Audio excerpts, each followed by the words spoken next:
Meus irmãos, uma boa noite a todos, graça e paz da parte do Senhor Jesus. Vamos abrir a Bíblia no livro de Filipenses. Nós temos, sempre que possível, meditado no livro de Filipenses. Fizemos uma primeira exposição nos primeiros versículos e hoje a nossa intenção é continuarmos ainda no capítulo 1. A partir do versículo número 12. Se você puder abrir no livro de Filipenses, capítulo 1, a partir do versículo 12. Obrigado, irmão.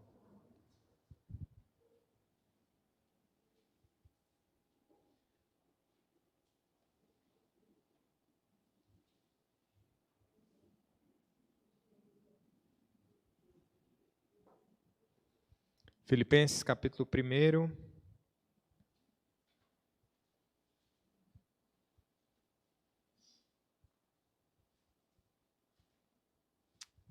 Vamos ler então?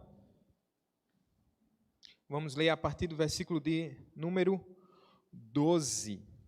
A nossa intenção é irmos até o versículo número 26. Diz assim a palavra do Senhor. Quero ainda, irmãos, cientificar-vos de que as coisas que me aconteceram têm antes contribuído para o progresso do Evangelho, de maneira que as minhas cadeias em Cristo se tornaram conhecidas de toda a guarda pretoriana e de todos os demais. E a maioria dos irmãos, estimulados no Senhor por minhas algemas, ousam falar com mais desassombro a palavra de Deus. Alguns, efetivamente, proclamam a Cristo por inveja e porfia. Outros, porém, o fazem de boa vontade. Estes por amor, sabendo que estou incumbido da defesa do Evangelho. Aqueles, contudo, pregam a Cristo por discórdia, insinceramente, julgando suscitar tribulação às minhas cadeias. Todavia, que importa? Uma vez que Cristo, de qualquer modo, está sendo pregado, quer por pretexto, quer por verdade, também isto me regozijo. Sim, sempre me regozijarei. Porque estou certo de que isto mesmo, pela vossa súplica e pela provisão do Espírito de Jesus Cristo, me redundará em libertação, segundo a minha ardente expectativa e esperança de que em nada serei envergonhado. Antes, com toda a ousadia, como sempre, também agora, será Cristo engrandecido no meu corpo, quer pela vida, quer pela morte. Porquanto, para mim, o viver é Cristo e o morrer é lucro. Entretanto, se o viver na carne traz fruto para o meu trabalho, já não sei o que hei de escolher. Ora, de um e de outro lado, estou constrangido, tendo o desejo de partir e estar com Cristo, o que é incomparavelmente melhor. Mas por vossa causa é mais necessário permanecer na carne. E convencido disto, estou certo de que ficarei e permanecerei com todos vós, para o vosso progresso e gozo da fé, a fim de que aumente, quanto a mim, o motivo de vos gloriardes em Cristo Jesus, pela minha presença de novo convosco. Amém, meus irmãos. Até aqui, vamos ler, vamos orar, aliás. Obrigado, Senhor, por tua palavra que foi lida. Obrigado por estarmos, Senhor, em adoração, te cultuando. E o Senhor sabe, porque o Senhor mesmo pôs essa necessidade dentro de nós, de ouvirmos a tua palavra, de modo que ela é o alimento, Senhor, para a nossa alma. Senhor Deus, que por misericórdia e graça, o Senhor desvende os nossos olhos para que contemplemos as maravilhas da tua lei, desvenda os nossos olhos espirituais, ó Pai, para que possamos entender e compreender, Senhor, a verdade, Senhor, do Evangelho que será anunciada, meu Pai. Que possamos recebê-la com fé, com gratidão e com disposição, Senhor, para te seguir. Em nome de Jesus. Amém. Amém. Meus irmãos, o sofrimento é algo muitas vezes inevitável. Ele vem sem você esperar e você nem precisa pedir. Certamente ele vai chegar. Mas se a gente pudesse escolher entre sofrer e não sofrer, não precisa nem fazer uma enquete. Normalmente a gente vai optar pelo não sofrimento. Mas será que tem algum tipo de sofrimento que a gente sofre porque quer São sofrimentos evitáveis, mas que a gente julga, por alguma ocasião, que sofrer por isso em especial é um bom motivo, é um motivo justo. Será que isso pode acontecer? Por exemplo, quando a gente vai encarar um programa de emagrecimento, a dieta. Tem sacrifício para isso? Escolher acordar cedo, fechar a boca, fechar os olhos para tudo que é gourmet, encerrar e encarar uma rotina de exercícios diários. Esse é um tipo de sofrimento. Ou então, quando alguém está focado de passar num propósito, focado num propósito de passar num concurso, por exemplo. Ele mete a cara nos livros, dá um tempo nas redes sociais, ele se afasta dos amigos, abandona as séries, dorme cedo, dorme tarde, acorda cedo e encara toda uma rotina. Ele está julgando que aquele sofrimento para ele vale a pena.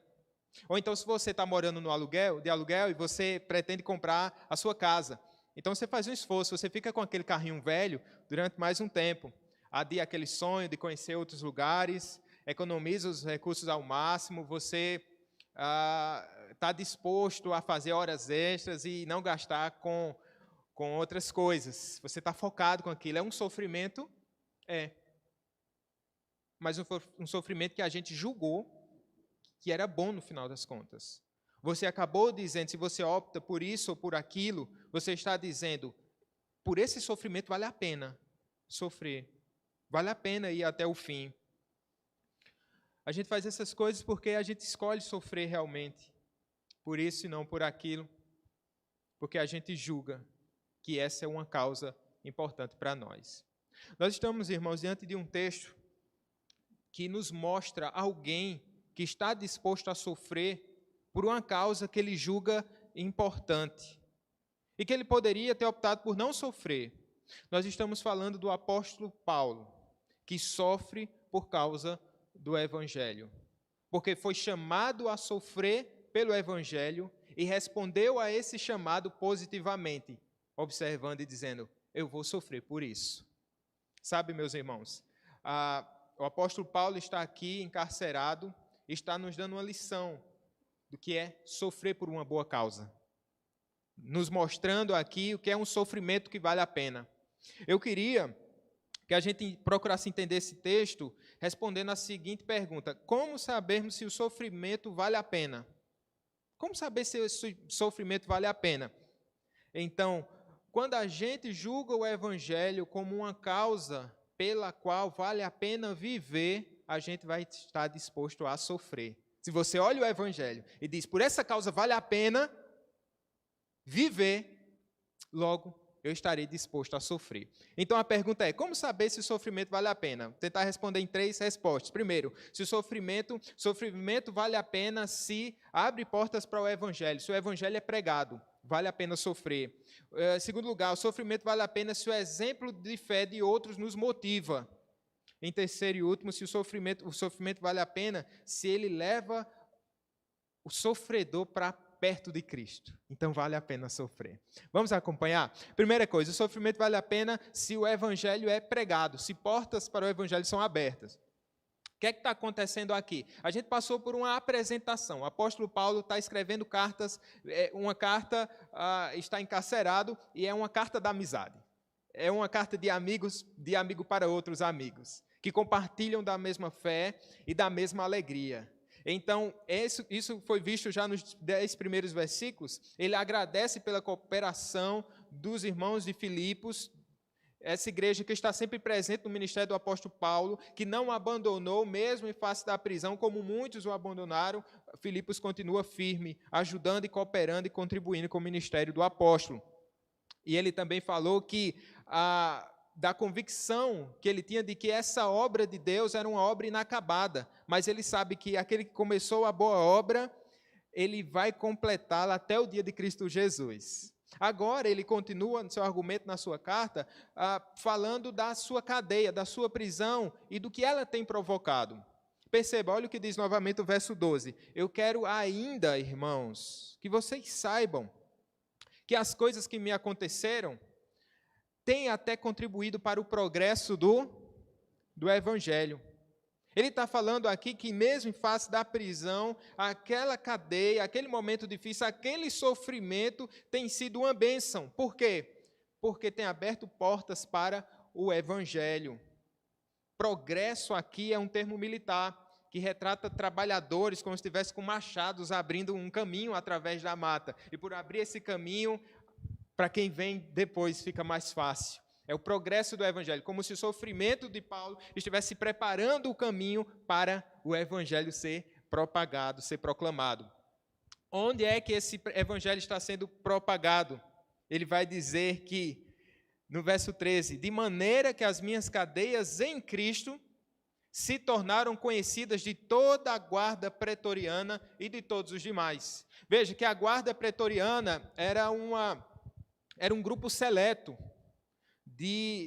como se fosse guarda-costas do imperador, homens de confiança, recebiam bons salários, homens que estavam perto e defendiam as causas do império. Então, o apóstolo Paulo agora se encontra aprisionado, e essa guarda pretoriana é a responsável por manter o apóstolo Paulo em cárcere.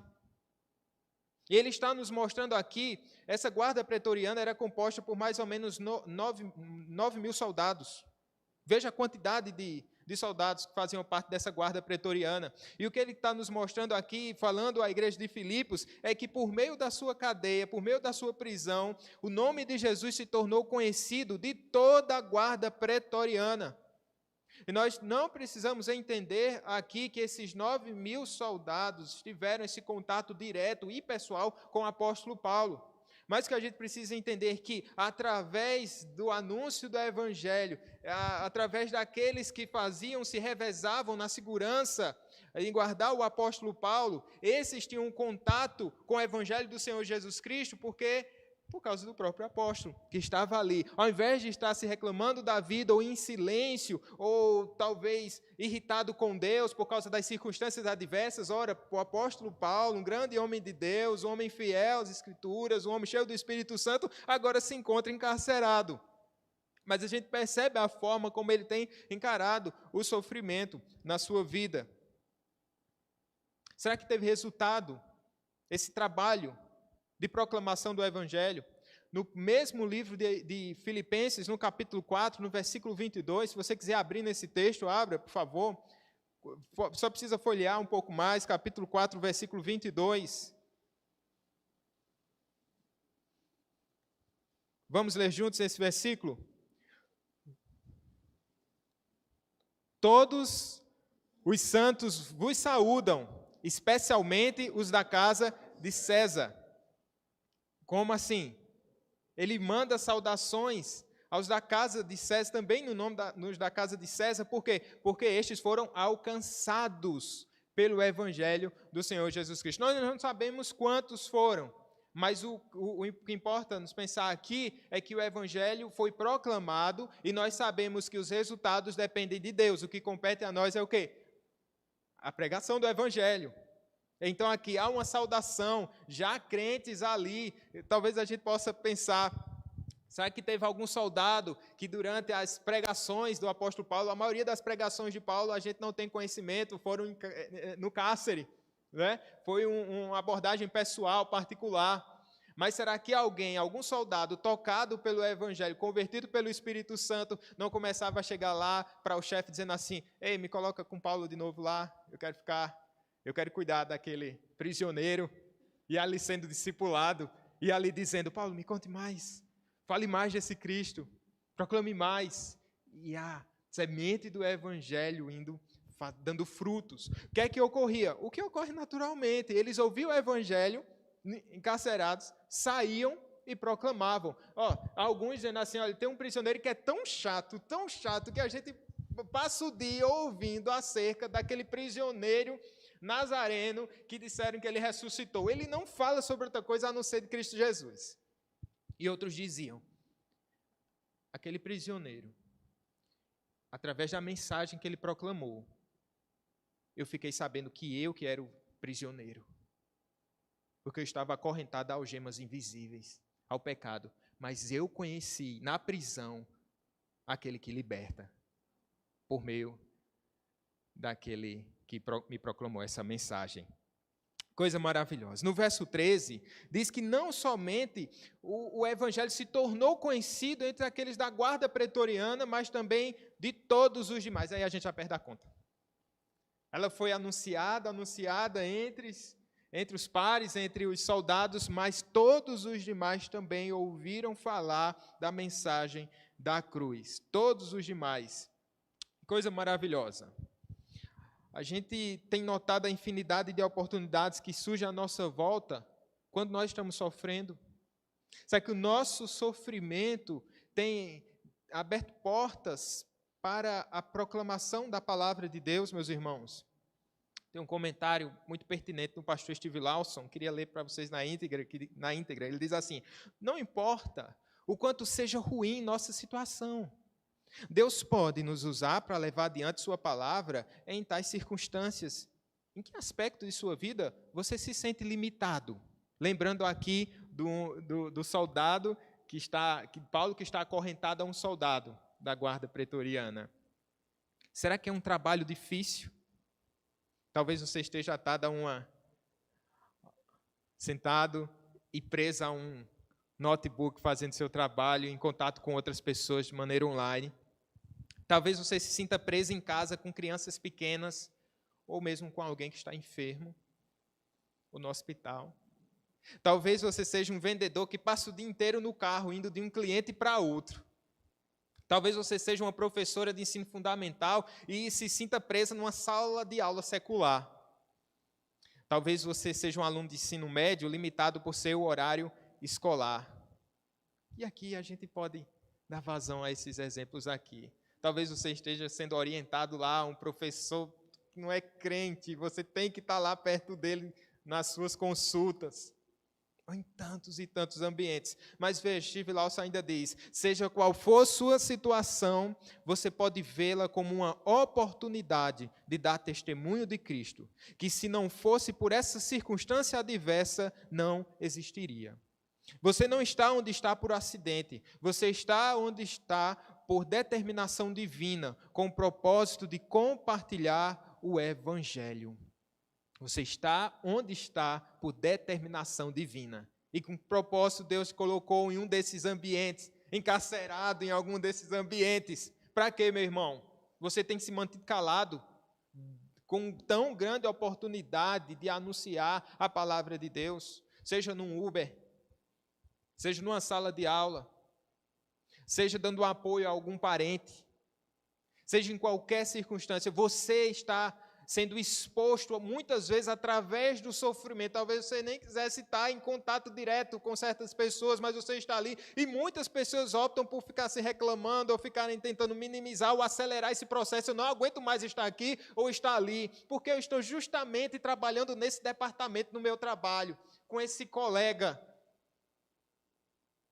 São portas abertas para o Evangelho. Você se sente preso. Muitas vezes. Eu estou preso a essa sala, eu estou preso a esse trabalho, eu estou preso a essa circunstância. Não. Quem está preso é a outra pessoa que não é crente que está presa a você. Por quê? Porque ela deve ouvir a palavra de Deus. E é pelo pregar, é pelo falar que a fé é produzida, que a fé nasce, meu querido irmão. E aqui a palavra para a gente seguir para outro ponto é muito objetiva. Você tem encarado esse cárcere da sua vida, supostamente você está passando como uma oportunidade para pregar o Evangelho do Senhor Jesus Cristo?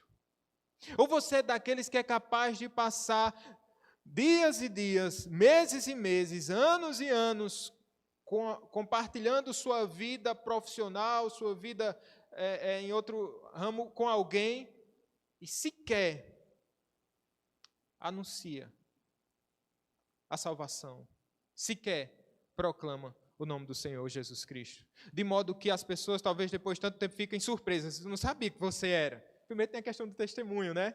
Mas o próprio verbalizar a palavra de Deus. E aqui pensemos, o testemunho, meus irmãos, é importante? É.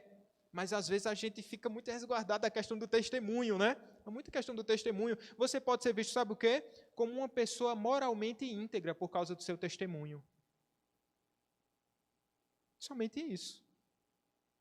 Mas quando você fala da palavra de Deus, você está dando a oportunidade da outra pessoa conhecer o Cristo que você conheceu. E está dando essa oportunidade a essa pessoa do Espírito Santo trabalhar no seu coração e convertê-la. Então esse é o primeiro ponto. Sabe, se você quer saber se sofrimento vale a pena, perceba, se esse sofrimento tem aberto portas para o Evangelho, saiba que esse sofrimento vale a pena. Segunda coisa, o sofrimento vale a pena se o testemunho de fé encoraja outros. Há um testemunho de fé, há pessoas sendo encorajadas através desse testemunho, então vale a pena esse sofrimento. Acompanhe meu argumento, versículo 12, mais uma vez, que ele diz assim, o apóstolo Paulo, quero ainda, irmãos, que saibam. Essa é na versão Nova Almeida atualizada, na versão da maioria aqui, diz assim, quero ainda, irmãos, cientificar-vos, né? Quero que vocês tomem conhecimento, eu quero que vocês saibam de algo. E aí ele vai discorrer, olha, essas cadeias têm sido boas, por quê? Porque o evangelho tem sido propagado e tem surtido muitos resultados aqui em Roma, onde possivelmente o apóstolo está nessa ocasião. Veja que Paulo não está tratando aqui em Filipos, escrevendo como se fosse uma carta missionária, dizendo dos frutos, do que está acontecendo. Ó, estou plantando igreja e tem ocorrido isso e isso. Não necessariamente esse é o objetivo do apóstolo Paulo. Mas sabe o que é que ocorre aqui? Ele está preocupado com a forma que os irmãos iriam encarar a prisão dele.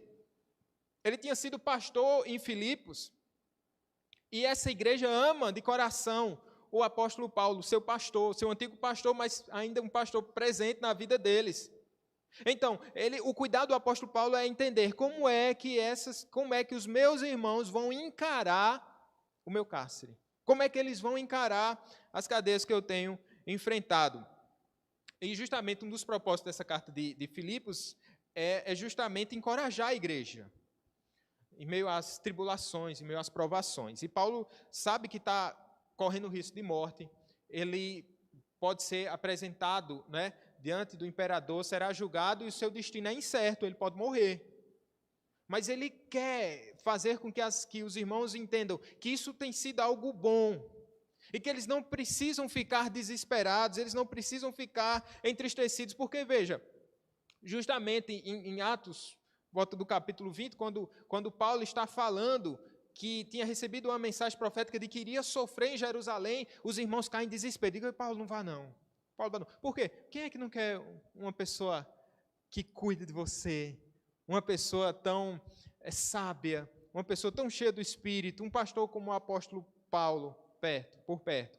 Então, certamente ele cativava os corações e as pessoas tinham dificuldade em entender como é que uma pessoa tão fiel pode passar por tanto sofrimento. E Paulo, se antecipando a essa possível indagação, ele tenta responder, tenta dissuadir qualquer névoa, qualquer dificuldade nesse entendimento acerca do seu sofrimento. Por isso, essa é uma carta de encorajamento. Por isso, uma das palavras mais recorrentes na carta aos Filipenses, qual é? Alegria. Alegria. Alegria no Senhor que encoraja outros. É essa alegria que Paulo está sendo tomado e é essa alegria que Paulo quer transmitir.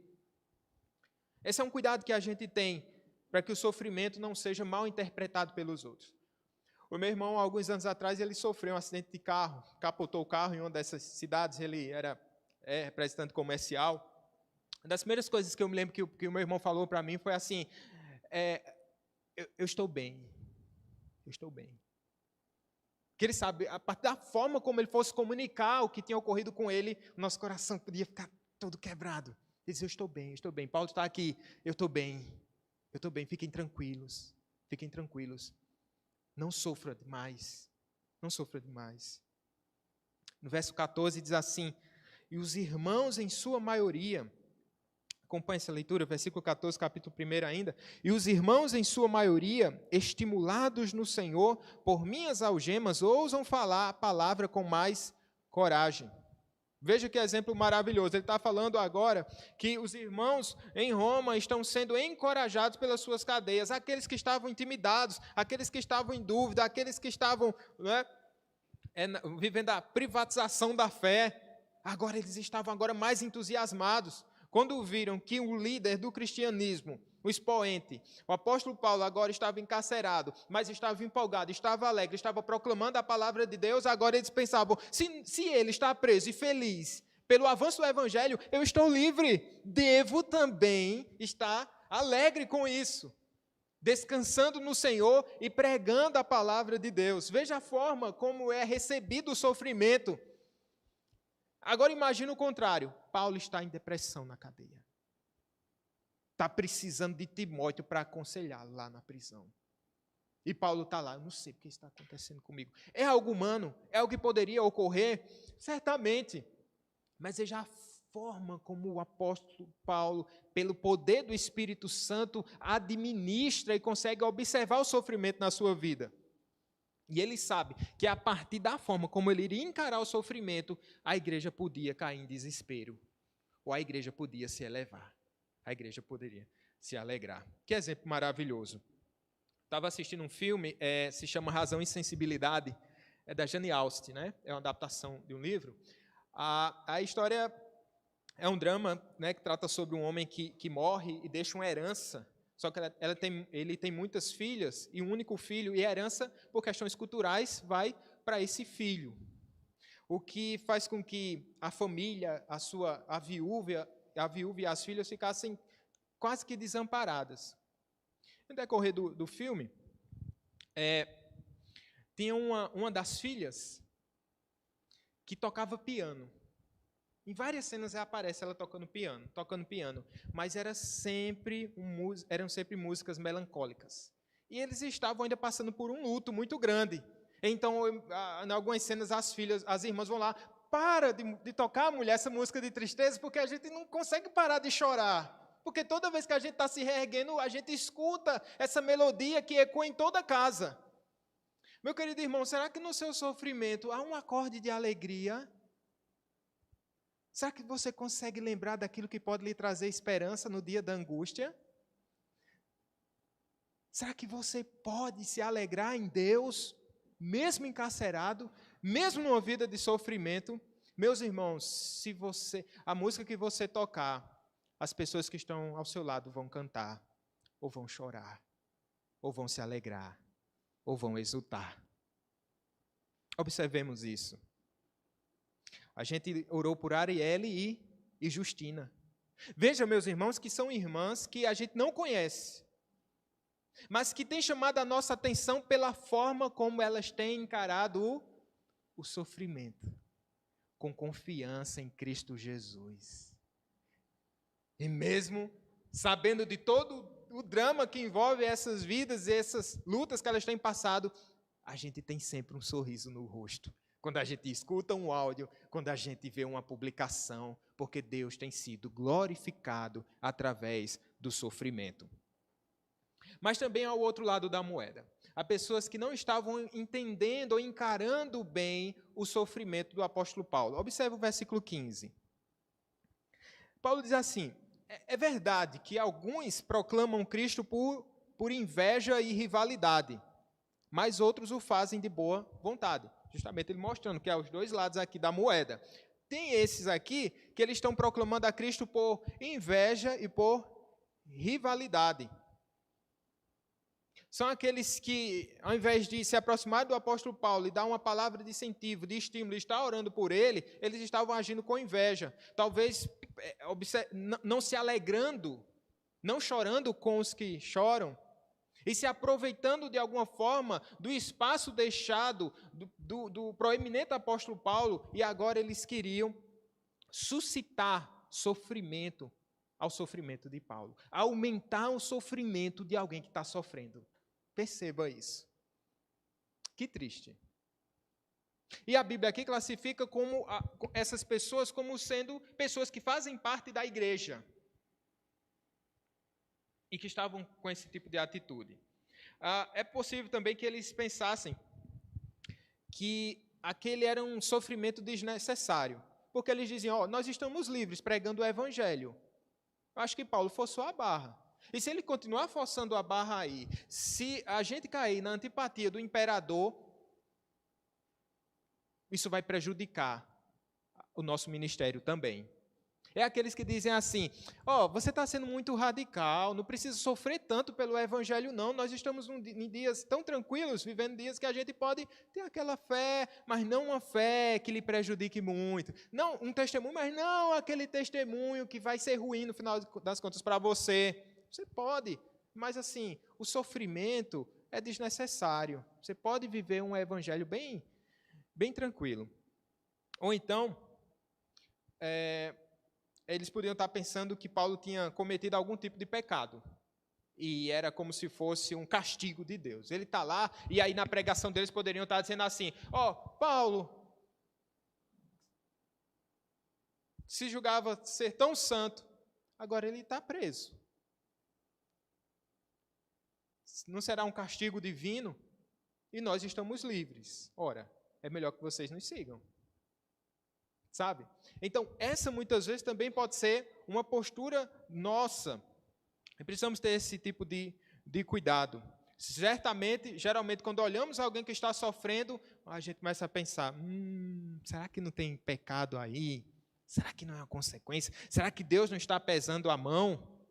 Isso incorre numa linha teológica, né? Diz assim, crente não pode sofrer, não. Se crente estiver sofrendo é porque está faltando fé, ou é pecado. Aí o cabo adoece, aí tem que ficar escondido, vai no médico, né? Olha o que diz o versículo 12. Diante de todas essas críticas, perceba que Paulo está aqui aprisionado e sofrendo as questões naturais de alguém que está tendo a sua liberdade tolhida. Qual a resposta para isso? De alguém que pisa no nosso calo quando a gente está sofrendo. Aprendamos com Paulo, irmãos. No verso 18, é assim que ele responde aos seus supostos desafetos. Que importa? Uma vez que de uma forma ou de outra, Cristo está sendo pregado, seja com fingimento, seja com sinceridade. Também com isto me alegro, sim, sempre me alegrarei. A resposta do apóstolo Paulo é, o evangelho está sendo pregado e por isso eu me alegro. Perceba que aqui não são hereges. Era alguém que estava com intenções secundárias, mas que não adulteravam a mensagem da cruz. Tá bom? É isso, meus irmãos. O sofrimento vale a pena se o exemplo de fé motiva outros. Vamos para uma terceira questão aqui, tentando responder se o sofrimento vale a pena. Sim, ele vale a pena. Se nos aproxima de Cristo. Se aproxima o sofredor da cruz, esse sofrimento vale a pena. De certa forma, a gente falou muito sobre os outros, né? Por exemplo, a gente fala que o evangelho foi bom para os incrédulos, porque eles, afinal de contas, ouviram e alguns deles acabaram se convertendo. Foi bom para a igreja, por quê? Porque trouxe encorajamento. Aqueles que estavam intimidados, eles falaram, né? Isso trouxe crescimento espiritual. Mas e Paulo? Como é que pessoalmente ele está encarando isso? Como é que ele via, como é que ele encarava esse sofrimento? Com esperança. Olha o que diz o versículo 20. Versículo 19 e o 20, parte A. Porque eu estou certo de que pela súplica de vocês e com a ajuda do Espírito de Jesus Cristo, isso resultará em minha libertação. Minha ardente expectativa e esperança é que em nada serei envergonhado. Primeira coisa que ele diz assim, eu estou certo. Há uma convicção no apóstolo Paulo aqui, de que tudo ocorrerá bem. E ele fala em libertação. Ele sabe que será liberto. Ele fala que tem a ajuda do Espírito. Ele conta com a súplica da igreja. Ele tem a esperança de que não será envergonhado. Ele sabe que o Espírito Santo não lhe deixará tropeçar. Ele fala de uma ardente expectativa, e a ardente expectativa aqui é alguém que consegue olhar para o futuro e saber que tudo vai acabar bem. Ou seja, dentro desse discurso, dentro desse recorte, o apóstolo Paulo se mostra otimista, falando sobre libertação. Parece até que ele está vendo as portas da prisão sendo abertas, não agora por meio de um tremor, de um terremoto, mas agora com um oficial de César, com uma carta de absolvição e com a chave da cadeia em suas mãos, dizendo agora você está livre. Parece até que a imagem que está sendo pintada é essa. Não necessariamente. Olha o que diz o restante do versículo 20. Mas que com toda ousadia como sempre, também agora, Cristo será engrandecido no meu corpo, quer pela vida, quer pela morte. Opa, tem uma coisa estranha aqui. Porque ele começa agora a falar que Deus vai ser engrandecido, né? Cristo vai ser engrandecido no seu corpo, quer pela vida, quer pela morte. Ele está tocando na possibilidade de quê? De ele ser executado ou de ser liberto. Russell Shedd, comentando esse texto, ele diz assim: se ele for solto, será salvação no nível humano. Se for para a glória, será salvação na dimensão celestial. De uma forma ou de outra, ele está falando sobre libertação. Por que isso?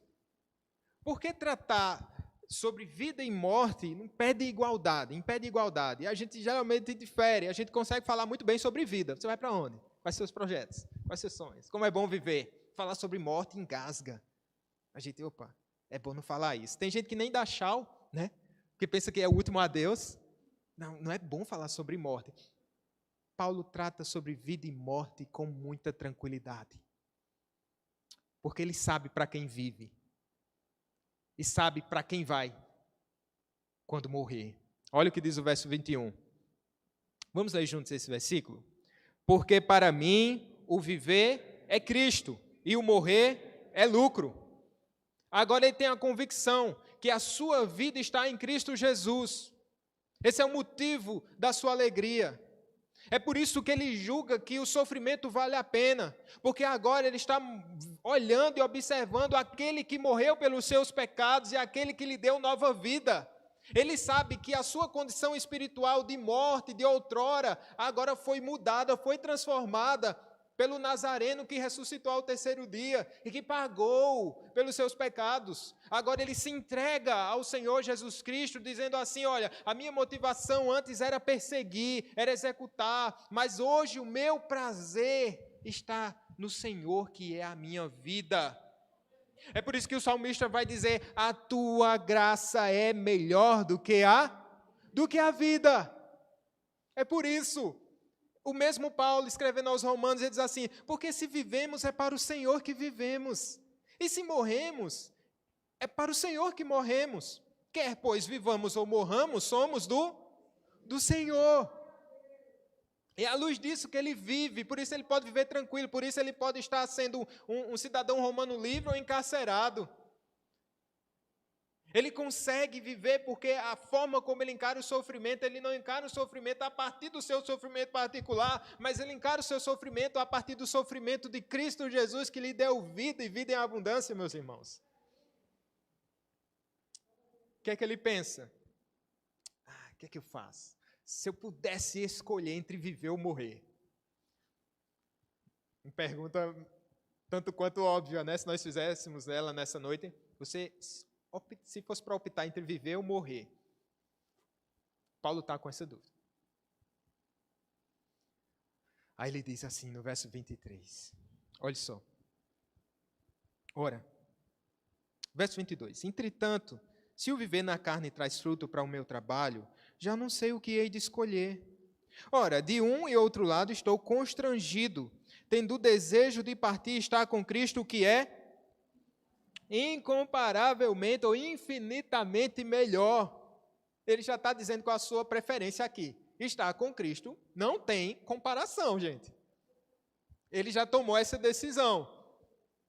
Mas ele se sente dividido porque ele tem prazer no sofrimento pela igreja, no esforço pela igreja. Ele não tem a morte, como muitos a têm assim, como uma fuga da realidade, como uma fuga da existência. O mundo é mau, minha vida não anda bem, estou afundado em dívidas, ou enfim, aconteceu isso ou aquilo, eu perdi a razão de viver, qual a solução, qual o escape, eu vou tirar a minha própria vida.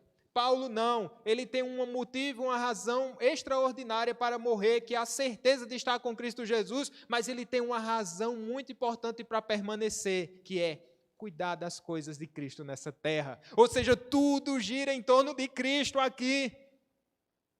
Tudo gira em torno de Cristo. Tudo vale a pena quando alguém entende o valor do Evangelho. Quando ele entende o preço que foi pago por sua vida. Tudo vale a pena. Eu quero perguntar a você, meu irmão, ainda vale a pena viver pelo Evangelho? Ainda vale a pena viver por Cristo? Você que já passou por tantas primaveras e já serve ao Senhor há tanto tempo, talvez você tenha chegado a essa época da sua vida que você começa a olhar para trás, começa a entender, eu perdi tempo. Talvez, jovem, você esteja pensando, passando por isso, eu perdi tempo. Eu guardei o meu coração e tudo isso foi em vão.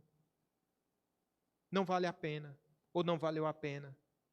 E você tem procurado uma outra forma de viver, ou tem procurado um escape, ou tem procurado uma fuga, porque agora a cruz de Cristo não é mais suficiente para você.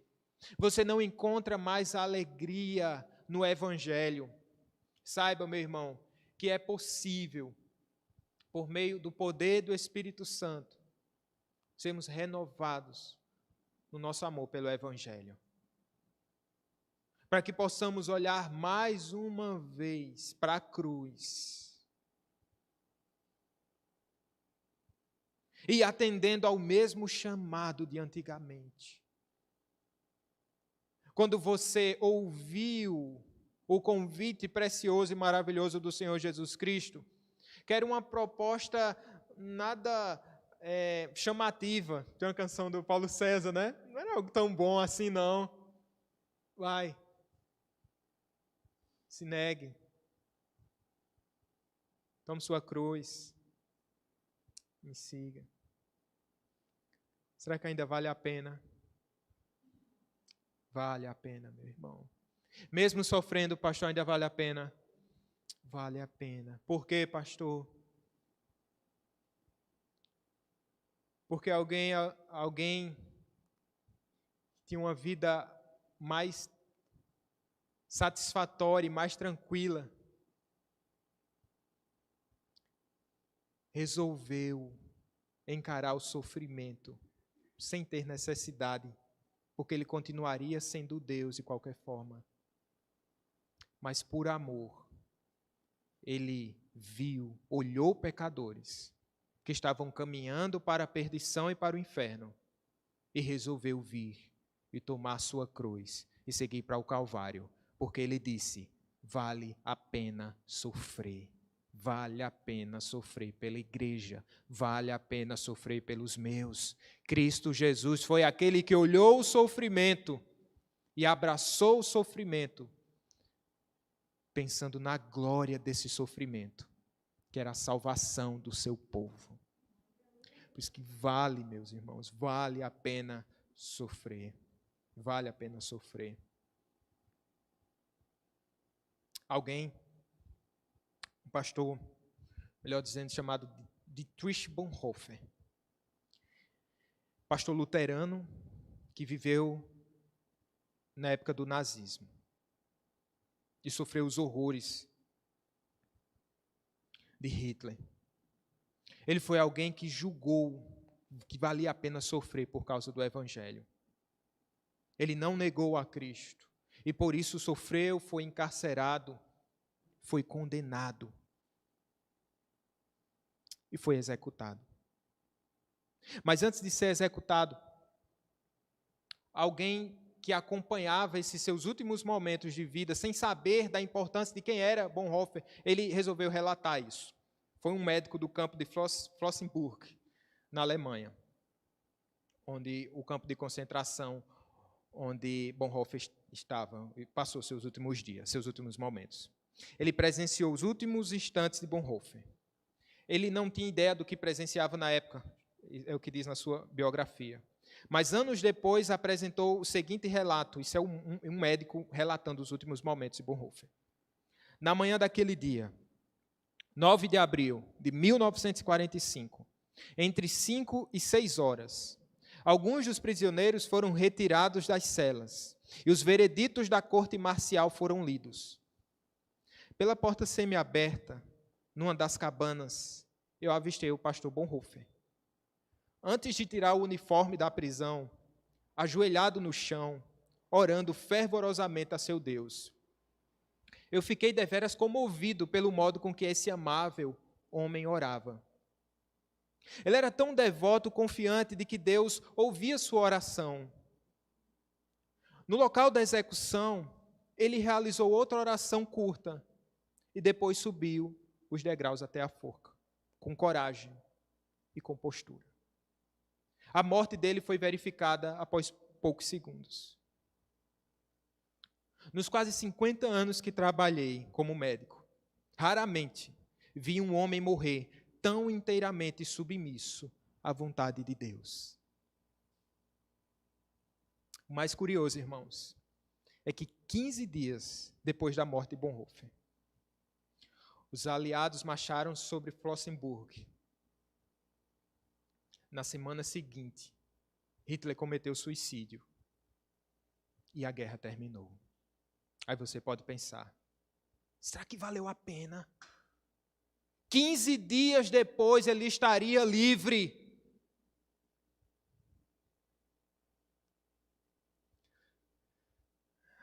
Se o viver é Cristo e o morrer é lucro, tudo vale a pena pelo Evangelho. Vamos orar, meus irmãos. Obrigado por tua palavra, Senhor.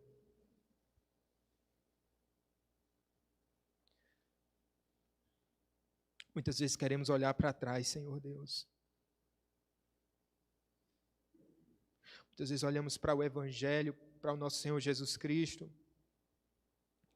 Podemos pensar, eu acho que não tem valido a pena tudo isso. Todo esforço, toda busca por fazer a vontade de Deus. Mas nós queremos olhar de novo para o nosso Salvador.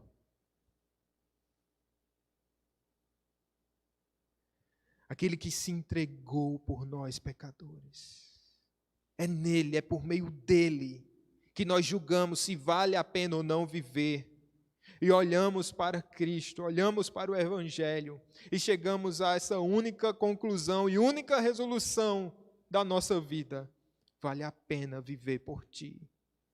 Vale a pena, Senhor, sofrer por Ti, se for o caso.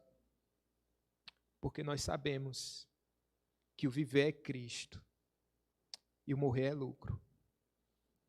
Quer vivamos ou morramos, somos do Senhor. Amém. Amém, meus irmãos.